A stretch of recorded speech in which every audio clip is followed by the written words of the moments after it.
Hello YouTube, this is Ben Gessel. How's it going?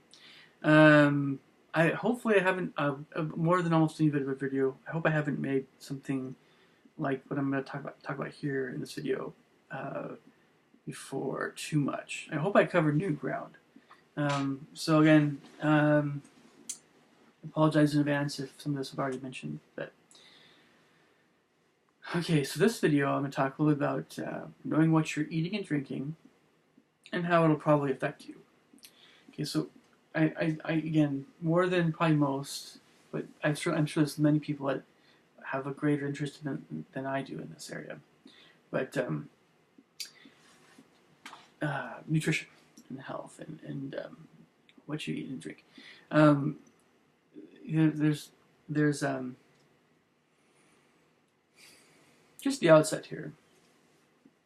What I'm talking about is going to be just you know something to keep in mind before you go shopping. And I'm working on something right now that's just kind of a simplified uh, kind of a graph thing where you have how much I like certain foods, the durability, the availability, the price in general. Uh, and of course, a bunch of different things about nutrition. Do they have, what kinds of stuff they cover, all on one page, so I can just kind of say, oh, I can use some of this and this and this. You know, I like to have things. I like to know things, but I don't like to have to think about it too much. Kind of thing. So that's kind of the idea with this video. Is just to have things in the forefront of your mind, but don't have to think about it too much. And you can always verify everything I'm talking about. And this is just coming from a lot of things I know. So it is factual, right? There's nothing made up here. I'll let you know. I have other videos that are more imaginative, that sort of thing. This is not imagination. This is more nutrition. This is more about nutrition. Okay, so, but this is again knowing what you're really eating and drinking, and how it'll probably affect you. Okay, I'm gonna go through a bunch of stuff here. I know I've mentioned things like this before, but hopefully I'll say it a different way, or hopefully it's a little bit different kinds of something different about it. Obviously, the first thing I'm talking about here is water. I'll get to everything else. This is the most important. What happens to you when you drink fresh, especially purified water? What happens to you? Well, you're going to feel better. You're going to feel more energy. Not necessarily, certainly not like fuel energy, but you're going to feel, your body's going to feel rejuvenated, right? Water is our lubricant. It is our lubricant. It's what we need. It's more than lubricant. It's everything. Every nutrient requires water. Every cell in our body requires water. Everything requires water. Water is the most important thing. Right? We just need it, a lot of it, and especially when we get in its pure form. It's great, and it's great if we can have a little bit higher pH for the water, above 8, 8 to 9. I had actually recently 9.5 alkalinized water. I think that's probably a little excessive. Right, it's a little bit pricey. I tried it, and it was a little bit tasted a little bit salty, chalky, or something along those lines. So I'm sure it made my body alkalized. It felt good, right? But we all could use, many of us could use more water, and the more stuff we have that is not that doesn't have very much water in it, the more you need water. So you're going to feel much better. Everything is going to work better for you when you have water. I've had water most of my life in the amount that I need. Actually, pretty much all my life I've had it in the amount I need. You need a lot of it in summer, especially. Okay, so obviously that's an obvious one. Dark leafy greens, brassicas, chenopod's, Asteraceae, etc. The number one reason why this stuff helps you out is, you do feel like you've kind of fixed yourself. Right? You feel like you've been your own doctor. You feel like whatever's ailing you, especially if it's like a common cold or something not super serious. This stuff is going away because of this stuff that you're eating. Dark leafy greens and vegetables and fruits and stuff, and herbs and seeds and stuff, all that kind of stuff. The plant foods with lots of color. The more color, the more vibrant the color, the more that this type of food is going to help you be healthier, and I'm not going to get sick. Much less situation. There's much less of a possibility of you getting sick. If you have a salad, like a lot, or you had cooked greens a lot, or you have all that stuff, you know, the possibility of getting sick when you're an adult, especially, is just next to nil. If you're getting a lot of this stuff, eating kale, collard greens, broccoli, and spinach, and some of it's genetic, and some I don't know. But if you are especially healthy, you know, man in your prime, you're eating a lot of vegetables, you're just never gonna get sick. If you're getting enough sleep, if you're getting really stressed out about something, those vegetables are going to help you so much. You know, if you know they're going to help you sleep. I mean, just so dark leafy greens next to water. Dark leafy greens are like your friend, even if it's the last thing you want to eat. And I know what the feeling is like when you just don't have the energy to eat your greens. I mean, when it gets really, really hot, I will turn to fruit instead of vegetables. I should still be eating vegetables, but man, it's because they have such a low energy. They have a low calorie content. It's the physical effort it takes to prepare like a salad in the hot summer. It's very, very hard for you to do that. It's almost impossible, right? Compared to just slamming down those grapes or oranges, or even peeling an orange sometimes. And I just want to dive into the berries or something. I know what you're thinking. Okay, at this point, when it gets really, really hot, you want to go to the lemonade and juice and stuff. I know. We've done it, I know. But so it's really hard when it gets really hot like that. I understand.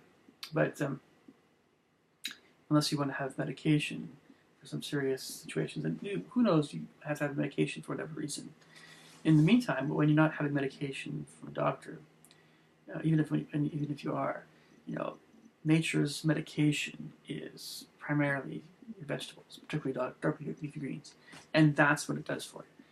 So I want you to know, don't just take my word for it. I don't take Dr. Furman's word for it. Take thousands of other doctors and nutritionists. Okay, know that when you eat dark leafy greens, that you're and just greens, vegetables.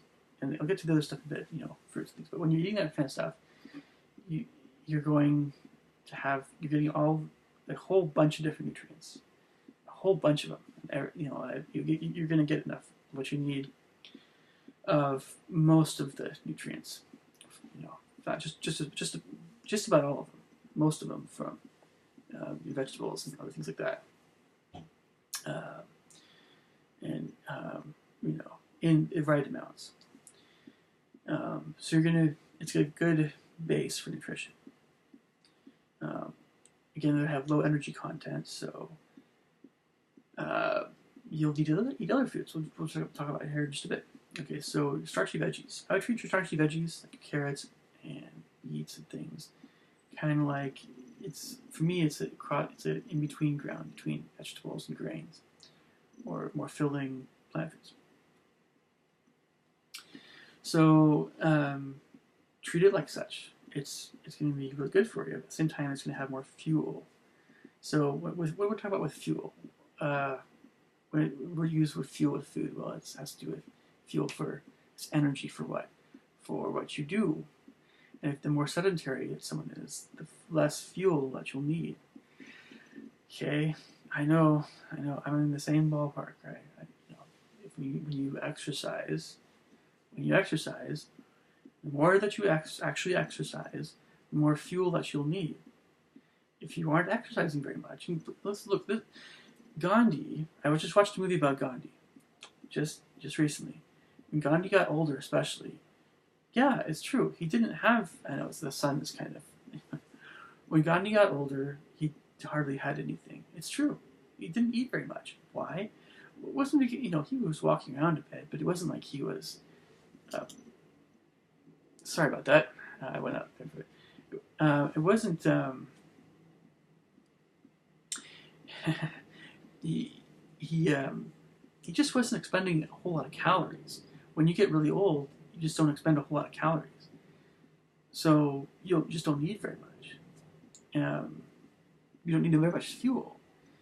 And so some of these different kinds of foods are going to have more calories. And so you just have less of them when you get older. Not because, well, it's primarily because you just, you see what I'm saying? You'll still need the um, health promoting benefits of, vegetables and fruits and things, berries and things, but you won't need the calories. Calorie count will go lower when you get really old. And it depends on what you're doing. If you're still, biking and running and you're 70, I mean, yeah, you probably still need a fair bit of fuel, but probably not like when you're 20. If you were equally as active or more active, Olympic athletes will probably have several meals a day, but they'll burn it all off, if they're depending on how active they are. So, and those meals, by the way, they won't always, don't think of it as being all grains and meat and dairy and think the best athletes, well, the healthiest athletes will have, you will eat right, kind of thing. I'll put it that way. So, okay. Now, your nightshades. I kind of mentioned this specifically because nightshades have the peppers, the tomatoes. I would treat nightshades. I think some people have a little bit too much of them. I just try to be careful about them sometimes, particularly older women. Again, I mentioned this before. It just, it's just the toxin in the rest of the plant. Make sure that you are not overdoing it with the nightshades, especially if you're starting to have that feeling of your, I don't know. It's so this is a doctor, but just be aware of that kind of thing. So, onions and allium will. It's kind of they serve a similar purpose as dark leafy greens, but they actually especially help you with getting rid of nasty stuff in your body. No, I mentioned about overall with all these vegetables, you can actually look at each vegetable as you go through each of them. And you can, sometimes they physically look like the organ that will help you. Sometimes very much that's the case. But it's interesting how that works. And it might be a testament to the reality of God, for instance, but that sort of thing. I personally adhere to that, but I think it's something at least that's something to think about. If you're agnostic or whatever, or you just want to think about those kinds of things. It's an interesting tidbit that the shape and the appearance of many fruits and vegetables, and etc. look a lot like the organ that they help. Organs. But onions and allium, they're very pungent. And the pungency is part of why they are able to get rid of so many toxins in the body. And Dr. Furman talks about it a lot. And the next thing we'll talk about, I'm going through all these things, and a lot of the stuff Dr. Furman talks about. Next one, mushrooms. I don't eat nearly enough mushrooms. I need to have more mushrooms. Mushrooms are the brain food. They are like the meditative prayer. Absolutely. And so when you eat mushrooms, you're not going to trip, right? Unless I don't know, you can, you're going to, it's going to do stuff to your mind that's good, but it's going to, there's a lot of things with mushrooms that we just don't know about that are really good for you, but a lot of it has to do with the mind. That it's, again, good brain food. Okay. Herbs and spices. This is, with the Lamiaceae, it always helps me feel more alert. All the mint family, so that's, thyme and basil and stuff. And just invigorates and makes you feel good. Spices have all kinds of different effects on a person, but varying effects, but spices tend to, again, energize you a little bit. Beans we're talking about, things like fuel food, right? If beans like starchy vegetables are fuel food so far, and they help get rid of stuff. They have tons of fiber, right? So they help with that kind of thing. But yeah, they have more protein, mainly made up of protein and carbohydrates. Sorry, yeah, protein and carbohydrates. So again, if you're working out and you want something lean, mean, absolutely, some beans are in order. But just make sure to prepare them the way they should be prepared. Right, soak your beans. Unless I think lentils are one of the few things you don't have to soak in advance. But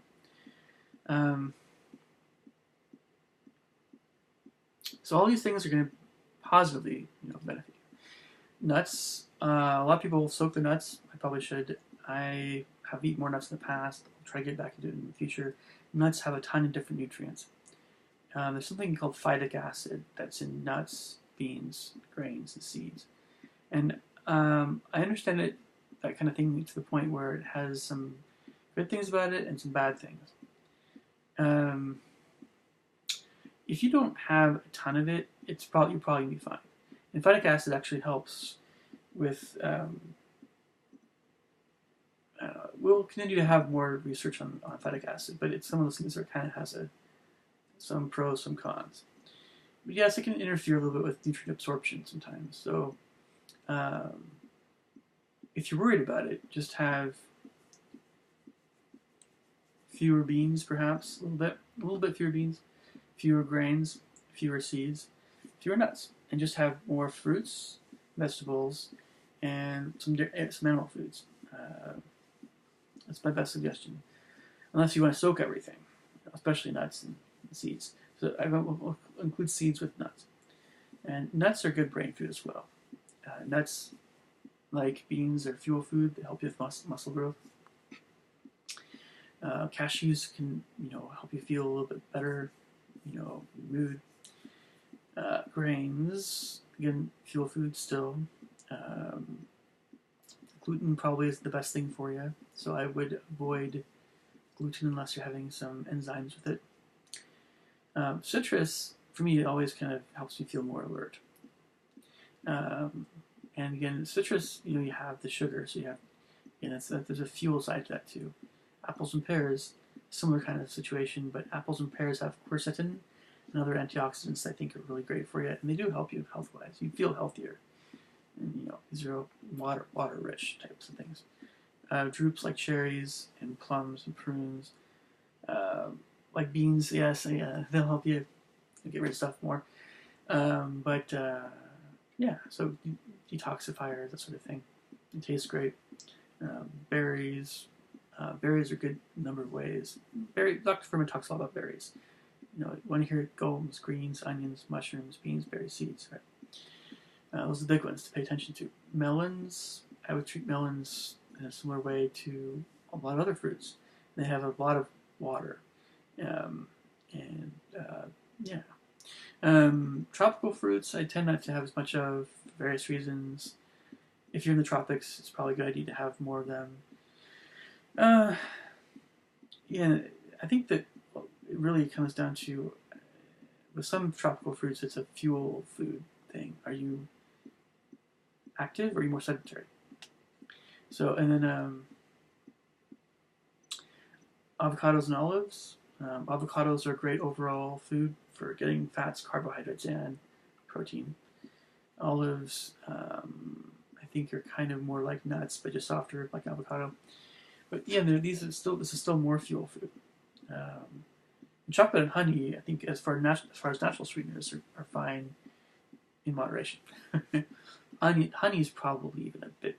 No, they both have some good things about them. So all those plant foods are going to, affect you positively. I only mention them specifically. And of course, when you eat meat and dairy, you consume meat and dairy, there are things about dairy I'm learning that, like butter oil and cod liver oil, that help with your teeth. So I know dairy is good for your bones, but you probably don't need very much of it. And I still drink almond milk instead of regular milk. And if you drink regular milk, drink grass-fed milk. It's more expensive, but you don't need as much. You don't need as much of it. You really don't. But And it's, you know, if you get rid of dairy, it can help with acne. But again, that butter oil is great for your teeth. So and the yogurt's good for having those enzymes, gut bacteria. So, and then of course with fish, poultry, meat, eggs, of course that's, fuel food for your muscles and energy. I think eggs in general are just great for you. But okay, so and there's a lot of other things that I haven't mentioned yet that are going to have negative effects on you. We know what they are already. I probably don't need to mention them so much here. But if you